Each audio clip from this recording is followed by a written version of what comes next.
Hi, my name is Anjali Devi. I am working as a girls football coach in Anantapur Sports Academy. Now I am with Vijayvani. Hi, my name is D. Vijayvani. I am working as a female grassroots football coach in Hindupur, and recently we got an opportunity to participate in FIFA capacity building workshop which was held in Delhi, and it was organized by AIFF and we both representing Andhra Pradesh Football Association. So we have some questions, Vijayvani. Let's start. How was the workshop and what did you learn? It was well organized and it improves my knowledge regarding public relations, safeguarding and marketing, how to raise funds, and also it improves my knowledge in governance. For me also it's a great opportunity to attend that workshop, even though I learned club licensing and grassroots, and safeguarding is very important. Akka, I have one question. What was the most valuable takeaway from the 3 days? There are a lot of learnings for me, but the most valuable takeaway for me is like safeguarding and club licensing, and very most is grassroots. Yeah, Akka, I also think these are very important, but also governance is also one of important thing. Yeah, I also agree. Yes, Vijayvani, since there were many personalities actively involved in the development of women's football in India, how did it feel to share the stage with them? I felt very much blessed to share stage with those personalities, and they were like former players and AFF officials. One more thing is that they are always motivating and encouraging the new coaches and players. For me also it's a very great opportunity to share a stage with them, and I met Bembem Devi, Bala Devi, Chitra ma'am, Crispin coach, Joachim coach, and even though other who are working with the other clubs as administrators, and even though match commissioners, and we have a lot of conversation with the other administrators also. It was a very great opportunity for me also, even though they shared their experiences also. Akka, our fourth question is, did the workshop change your perspective on football administration? If yes, no, how? I will say yes. ఎందుకంటే administrative part and coach అనేది two different parts అనమాట. But అయితే కోచ్కి అనేది చాలా important. అంటే ఈ administrative process ఎట్లా జరుగుతుంది, ఈ క్లబ్ లైసెన్స్ కానీ గ్రాస్ రూట్స్ ఎక్కడి నుంచి డెవలప్ అవుతున్నాయి, అండ్ మనకి చెప్పారు, ఎక్స్ప్లెయిన్ చేశారు, క్లబ్లో ఇన్ని మ్యాచెస్ ఆడితే ఈ క్లబ్ మనకి ఎన్రోల్ అయితే ఇన్ని పాయింట్స్ ఉంటాయి. ఈవెన్ దో ఉమెన్ స్టాఫ్ ఉన్నా కూడా పాయింట్స్ ఫ్యూచర్కి యాడ్ అవుతాయి క్లబ్లో అనేది. అండ్ ఈవెన్ దో ఈ సిఆర్ఎస్ సిఎంఎస్ కూడా వెరీ ఇంపార్టెంట్. దాని యూజెస్ ప్లేయర్స్కి ఎట్లా యూజ్ అవుతాయి, యాజ్ ఎ కోచ్గా మనం థింక్ చేస్తాం, ఓకే వెళ్ళేసి ఆడేస్తే సరిపోతుంది అనేసి. దట్ ఇన్వోసిస్ కూడా ఎలా ఇంపార్టెంట్ అనేది వాళ్ళు ఎక్స్ప్లెయిన్ చేయడం స్టెప్ బై స్టెప్ చాలా యూజ్ అయింది. నేను కూడా ఎస్ అనే చెప్తాను, ఎందుకంటే నేను అంతకుముందు అడ్మినిస్ట్రేషన్ అంటే జస్ట్ మ్యాచెస్ కండక్ట్ చేయడం అని అనుకున్నాను ఫుట్బాల్లో. బట్ ఈ వర్క్షాప్ తర్వాత అడ్మినిస్ట్రేషన్ అంటే గవర్నెన్స్ కూడా దాంట్లో ఇన్వాల్వ్ అయి ఉంటుంది. తర్వాత ప్లేయర్ వెల్ఫేర్ కానీ, తర్వాత స్పాన్సర్షిప్స్ చేయడం కానీ, ఇవన్నీ కూడా దాంట్లో అడ్మినిస్ట్రేషన్లో ఇన్వాల్వ్ అయి ఉంటాయని వర్క్షాప్ తర్వాత తెలుసుకున్నాను. Will move to next question Vijayavani.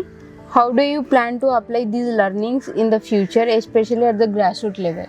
నేనైతే ఫస్ట్ గ్రాస్ రూట్స్ లెవెల్లో పార్టిసిపేషన్ ఇంక్రీజ్ చేయడానికి ట్రై చేస్తాను. అంటే ప్రతి సండే ఫ్రెండ్లీ మ్యాచెస్ లాగా చేయడం కానీ, తర్వాత వాళ్ళకి ఫస్ట్ నుంచే ఫన్ ఇంట్రడ్యూస్ చేసి, ఆ తర్వాత సిఆర్ఎస్ సిఎంఎస్ ఇలాంటి రూల్స్ని ఇంప్లిమెంట్ చేసి వాళ్ళకి కొంచెం డిసిప్లిన్, ప్లేయర్కి డిసిప్లిన్ చాలా ఇంపార్టెంట్ కాబట్టి వాళ్ళ పర్సనల్ డెవలప్మెంట్ కూడా ఇవన్నీ చాలా యూజ్ అవుతాయి. సో పర్సనల్ డెవలప్మెంట్ కూడా ఫోకస్ చేస్తాం, like life skill classes. Okay, even though for me also మనం ఏం చేయాలంటే ఈ గ్రాస్ రూట్స్ అనేది మనకు డెవలప్ కావాలి అని అంటే మనం ఏం చేయాలంటే ఫస్ట్ బాయ్స్ అండ్ గర్ల్స్ని మనం ఈక్వల్ ఆపర్చునిటీతో వాళ్ళని ముందుకు తీసుకొని వెళ్ళాలి. ఎస్పెషలీ స్మాల్ ఏజ్ గ్రూప్స్ ఇది వెరీ ఇంపార్టెంట్. ఈ అండర్-6, అండర్-7, అండర్-8, అండర్-9 మిక్స్ జెండర్ టోర్నమెంట్ ద్వారా మనకి ఎట్లయితే అనంతపూర్ స్పోర్ట్స్ అకాడమీలో RFL ఎట్లయితే స్టార్ట్ అవుతుందో సేమ్ అదే గ్రాస్ రూట్ డెవలప్మెంట్ని దాని తర్వాత మనకి APFLలోనే ఇంప్లిమెంట్ చేసి, ఈవెన్ దో మనకి యూత్ వాలంటీర్స్ని కూడా యాడ్ చేసుకున్నాము అని అంటే ఆ గ్రోత్ అనేది మనకి కనపడుతుంది అనమాట. ఈవెన్ దో సేఫ్ గార్డింగ్ ప్రతి ఒక్క పేరెంట్ థింక్ చేసేది ఆ ప్లేయర్ యొక్క సేఫ్ ఎన్విరాన్మెంట్ని. ఆ సేఫ్ ఎన్విరాన్మెంట్ని త్రూ ఫండ్ ద్వారా మనం క్రియేట్ చేసుకుంటూ వెళ్ళినాము అనుకున్నాము అంటే మనకి ఆటోమేటిక్గా ఆ గ్రాస్ రూట్ అనేది డెవలప్ అవుతూ ఉంటుంది. We have another question. How do you think organizations like Anantapur Sports Academy and associations like Satyasai District and Anantapur in state level Andhra Pradesh Football Association can further improve women's football? నేనేం చెప్తాను అని అంటే గర్ల్స్కి చాలా opportunities ఉన్నాయి and ఆ ఆపర్చునిటీస్ని use చేసుకోవాలంటే మనకి ఉమెన్స్ ఫుట్బాల్ అనేది గ్రాస్ రూట్ నుంచి తీసుకురావాలి. అది మనం ఆల్రెడీ డిస్కస్ చేసుకున్నాం అండర్ 7, అండర్ 6, అండర్ 8, అండర్ 9 నుంచి. అది కూడా మనం త్రూ రెగ్యులర్ పార్టిసిపేషన్ ద్వారా వస్తేనే ఈ డెవలప్మెంట్ అనేది జరుగుతూ ఉంటుంది. అండ్ వాళ్ళకి కాంపిటీషన్స్ కూడా చాలా ఇంపార్టెంట్. కాంపిటీషన్స్ అంటే ఆ ఏజ్ గ్రూప్కి మనం ఒక లీగ్ లాగా మనకి ఎట్లయితే RFL జరుగుతుందో and even competitions very very important. ఆ కాంపిటీషన్స్ అంటే ఇన్స్పైర్ కప్ లాగా అండ్ ఎక్స్పోజర్ మ్యాచెస్ వాళ్ళకి చాలా యూజ్ అవుతాయి అన్నమాట. యా అక్క, ఇంకా వాళ్ళు కొంచెం మోటివేటెడ్గా కానీ గర్ల్స్కి అడల్ట్స్ తర్వాత వాళ్ళకి సెక్యూరిటీ సేఫ్టీ అవి వాటిని కూడా ఇంక్లూడ్ చేసి ఇంకా ఎక్కువ మ్యాచెస్ ఆడి ఎక్కువ మ్యాచెస్ ఆడితే మేబీ వాళ్ళు they will get good chance further opportunity. Our next question Vijayavani, how do initiatives like this contribute to the improvement of women's football in India? Good question అక్క. నేనేమనుకున్నానంటే ఇలాంటి వర్క్షాప్స్ వల్ల ఇలాంటి వర్క్షాప్స్లో కోచెస్ కానీ officials managers అందరూ ఒకటే చోట ఉండడం వల్ల సో అందరి థాట్స్ అనేవి షేర్ చేసుకోవడం వల్ల ఇంకా నాలెడ్జ్ అనేది ఇంప్రూవ్ అవుతుంది. తర్వాత వాళ్ళు ఫేస్ చేసిన ఛాలెంజెస్ సో అలాంటి ఛాలెంజెస్ ఎక్స్పీరియన్స్ కానీ షేర్ చేసుకోవడం వల్ల మనకు కూడా కొంచెం సొల్యూషన్స్ కానీ తర్వాత మనం కూడా మోటివేట్ అయ్యి నెక్స్ట్ మనకు ఒకవేళ అలాంటి ఛాలెంజెస్ ఫేస్ చేసినప్పుడు సో మనం ఈజీగా వాటిని చేయొచ్చు. ఫర్ మీ ఆల్సో ఇది చాలా ఇంపార్టెంట్ అనమాట. ఇలాంటి ఈవెంట్స్ వర్క్షాప్స్ అనేది మనకంటూ ఒక ఐడియా వస్తుంది. ఈ అడ్మినిస్ట్రేటివ్ పార్ట్ ఎట్లా వర్క్ చేసింది, అందులోనే ఉమెన్స్ ఎంతమంది ఉన్నారు మనకి ఇంతవరకు తెలియదు, ఉమెన్స్ ఉన్నారా లేదా అనేసి. అక్కడికి అటెండ్ అయిన తర్వాత మనమే షాక్ అయ్యాం ఇంతమంది ఉమెన్స్ ఉన్నారా అనేది. అండ్ మనకి కూడా ఇలాంటి ఎన్విరాన్మెంట్ ఉంది అని అంటే మన గ్రోత్కి కానీ లేదంటే మనకి పాత్వేస్ ఈ అడ్మినిస్ట్రేటివ్ పార్ట్లో కానీ ఈ పాత్వేస్ ఏమి అనేది తెలుస్తుంది అనమాట. I have one special question for you అక్క. As you worked with the India under-20 women's team, what challenges did you face during that time and did this workshop help you in any way? Yes Vijayavani, నేను challenges అని చెప్పను, ఇది మంచి ఒక learning అని చెప్తాను.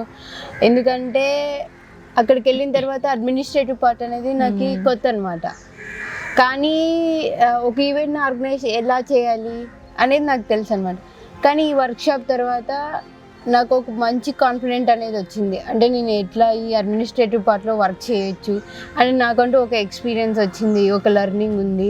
దీన్ని ఒక ఛాలెంజ్ కన్నా ఒక మంచి ఒక లెర్నింగ్ ఎక్స్పీరియన్స్ అని నేను చెప్తాను. Next question Vijayavani, what do you think are the biggest challenges for women in football administration in India today? I can say only one thing, that is lack of awareness in administration. Even I'm also agree with you Vijayavani. And lack of awareness and ఇంకొకటి ఏమంటే administrative పార్ట్లో women's ఉన్నారు అని అంటే ఆ ఉమెన్స్కి like వాళ్ళ problems ఏమి అనేది ఒక ఉమెన్కి అర్థమవుతుంది. కాబట్టి ఈ అడ్మినిస్ట్రేటివ్ రోల్లో ఏదైతే ఉమెన్ క్లబ్స్ వర్క్ ఉన్నాయో అక్కడ అడ్మినిస్ట్రేటివ్గా మనకు ఉమెనే ఉన్నారనుకో చాలా ఈజీ అవుతుంది. అవర్ లాస్ట్ క్వశ్చన్ అక్క, what message would you like to share with parents, teachers and communities about their role in encouraging girls in participating sports? నేను ఇచ్చే మెసేజ్ ఏమై అంటే గర్ల్స్ కానీ చిన్న అమ్మాయిలు బయటకు వచ్చి గేమ్స్ ఆడుతూ ఉన్నప్పుడు వాళ్ళని ఎంకరేజ్ చేయాలి. ఎందుకనంటే వాళ్ళు ఈ స్పోర్ట్ అనేది వాళ్ళకి కాన్ఫిడెంట్ అనేది బిల్డ్ చేస్తుంది అండ్ బయట సొసైటీలో ఎలా స్ట్రాంగ్గా ఉండాలని తెలుస్తుంది. వాళ్ళు మెంటల్గా కూడా చాలా స్ట్రాంగ్గా ఉంటారు. అట్ ది సేమ్ టైం మనకి సొసైటీలో ఛాలెంజెస్ని కూడా వాళ్ళు ఫేస్ చేసేకి చాలా స్ట్రాంగ్గా ఉంటారు. అండ్ దట్ టు గర్ల్స్కి చాలా ఆపర్చునిటీస్ ఉన్నాయి బయట అదర్ స్పోర్ట్స్లో. వాటిని యూజ్ చేసుకున్నారు అనుకో వాళ్ళకి చాలా పాత్వేస్ ఉన్నాయి వాళ్ళకంటూ ముందుకెళ్తే. కోచ్గా కానీ రెఫరీగా కానీ ఒక ఇంటర్నేషనల్ ప్రొఫెషనల్ ప్లేయర్గా కానీ ఈ అడ్మినిస్ట్రేటివ్ పార్ట్ కానీ చాలా పాత్వేస్ అనేది ఉన్నాయన్నమాట. నేను ప్రతి పేరెంట్ ఒకటే అంటారు స్పోర్ట్కి వెళ్తే ఏమొస్తుంది అని. ఇక చాలా పాత్వేస్ ఉన్నాయి అనేది పేరెంట్స్కి తెలియదు అనమాట. అది చాలా ఇంపార్టెంట్. ఇప్పుడున్న జనరేషన్లో ఉన్న మనం యాజ్ ఎ ఉమెన్గా మనము ఆ పేరెంట్స్ని ఎడ్యుకేట్ చేస్తూ మన ప్లేయర్స్ డెవలప్మెంట్ అనేది తీసుకొని వస్తే చాలా బెటర్గా ఉంటుంది. అక్క చాలా మంచి మెసేజ్. నేను కూడా ఏమనుకుంటానంటే ప్లేయర్స్ని వాళ్ళ యంగ్ ఏజ్ నుంచే కూడా వాళ్ళకి స్పోర్ట్స్ అలవాటు చేసి స్పోర్ట్స్ పంపించడం కానీ ఇలా చేస్తే మంచిది. ఇంకా వాళ్ళు ఈ స్పోర్ట్స్ అనేది టీం వర్క్, బ్రేవ్నెస్ కానీ లీడర్షిప్ స్కిల్స్ కానీ ఇవన్నీ కూడా బాగా ఇంప్రూవ్ చేస్తుంది. సో అదేవిధంగా పేరెంట్స్ సొసైటీ గురించి ఎక్కువ థింక్ చేయకుండా వాళ్ళ పిల్లల గురించి ఫస్ట్ వాళ్ళు థింక్ చేసినప్పుడు కానీ వాళ్ళ పిల్లల్ని ఫస్ట్ వాళ్ళు నమ్మినప్పుడు కూడా పిల్లలకి ఎలా ఉంటుందంటే కాన్ఫిడెన్స్ అనేది ఇంక్రీజ్ అవుతుంది అనమాట. సో మా పేరెంట్స్ నన్ను నమ్ముతున్నారు, సో నేను ఏదైనా సాధించాలి అని వాళ్ళు కాన్ఫిడెన్స్ బిల్డ్ చేసుకోవడం కానీ వాళ్ళు ఇంకా మంచి అచీవ్మెంట్స్ చేయడానికి కూడా ఇది ఒక మా పేరెంట్స్ అనేది చాలా కీ రోల్ అనేది ప్లే చేస్తారనమాట. వాళ్ళ సపోర్ట్, వాళ్ళ ఎంకరేజ్మెంట్, ప్లేయర్స్ని వాళ్ళ ఎంకరేజ్మెంట్ అండ్ కోచెస్ వీళ్ళందరూ ఎంకరేజ్ చేస్తే వాళ్ళు ఇంకా మంచి ఆపర్చునిటీస్ అనేది గెయిన్ చేసుకుంటారు. Yes Sridevi, I agree. Yeah